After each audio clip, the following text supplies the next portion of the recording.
All right, in this video, I'm going to show you how to make an undulating section of your weaving, meaning that it's not going to be a straight across the warp. I'm going to make kind of a nice little undulating curve. So still sticking with plain weave. I've got my new yarn here, threaded in my tapestry needle. I'm going to start over here on this edge. Just want to find my weave structure. So I'm going to go under to start, over, under, over. And I'm gonna go all the way across. You don't have to, but I want to build up on this side here and I want it to be secure across. So I'm gonna do one complete pass.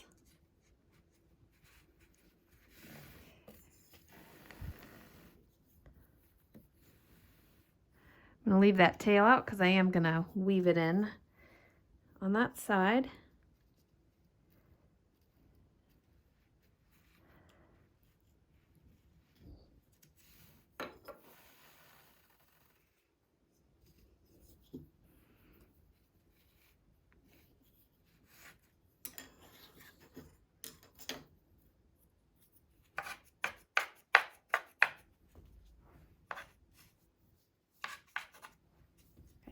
Before I do that second pass, I'm going to weave this tail in so that next shed of plain weave, pull that down. Okay. So if I want to start building up a section, you can be strategic about it. If I want it to kind of gradually go up like this, I'm going to pass my weft to the point where I want it to be starting that upward movement. And then I'll turn around in the middle of my weaving here and go back this way. And as I build up, occasionally I'm going to move to the right because I only want to build up that section. Again, still weaving that same over, under, plain weave. And it can be as big or as small of a section as you would like. So I'll go about there. This can also be done in the middle of your weaving. It doesn't have to be from an edge.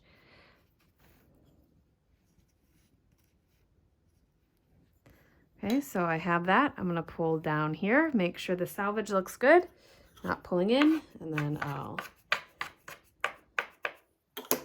beat my weft. I'm going to adjust my weft tail here. It's getting too long. And now I ended on top of my weaving, on top of my warp here, from underneath those. So that means my warp is showing. That means I need to go back on top of it. So I'll go over, under,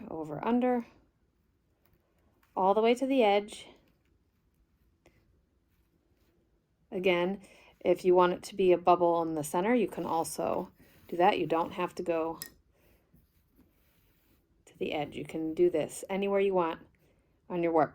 So this is what you need to be careful of. If you pull too hard, you could make a hole and the warp will have some strain on it, which will also affect your tension eventually. So you want it to turn and lay flat, but you don't want it to be pulling too much. So still make that bubble and then beat it down.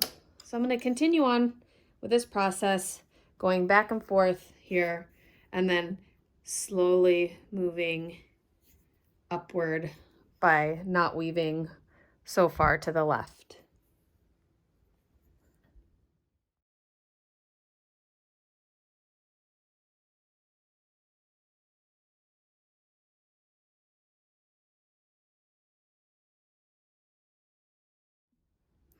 Now that I have my uneven edge here, what I'm going to do is I could either end it here, but I tend to, this is something that I normally do in my practice when I do this, is take an entire pass all the way across the weft, just because I like how that finishes off. So I'm going to go over, under, over, under. And the over, under sequence should line up with what you did over here, even though you weren't building that up. If you stayed in that plain weave sequence the entire time while you're building this up. If for some reason you have a little mistake, just continue on with the same sequence across, because we're going to have it so dense, you're not going to notice it later. And by packing it in really tight, that's how you're creating that density. Remember, you don't want to see any of these yarns woven in the fabric section of your piece.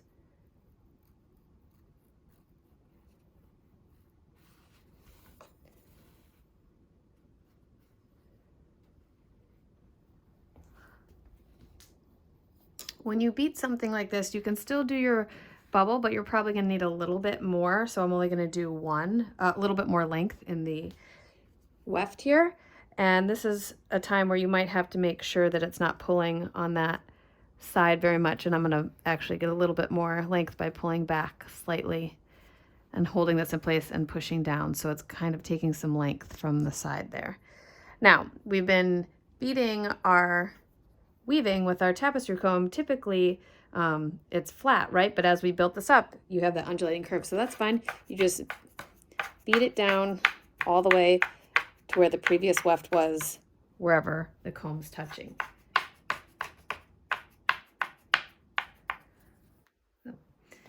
Now I can do a few more passes. I could build up this side if I wanted to with this same weft, or I can end it, which is what I'm going to do. So I'm going to snip that end and then weave it back in.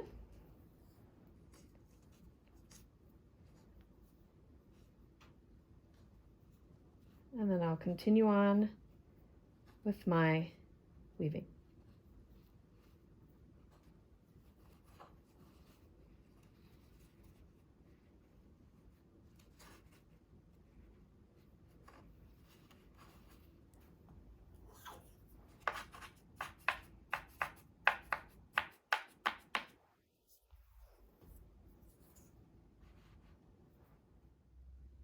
You now have the basic skills to weave your tapestry. Remember, as you're making your piece, it's always plain weave, over, under. Think about the composition as you decide which materials to use as you're creating this. You have a lot of different textures that came in your kit. You have some different colors, so you want to think about color placement and how that will affect the final piece. I'll be creating some other videos with some other tapestry techniques. They will help enhance the texture and visual components of your piece, but aren't required for the stability of the construction of your tapestry.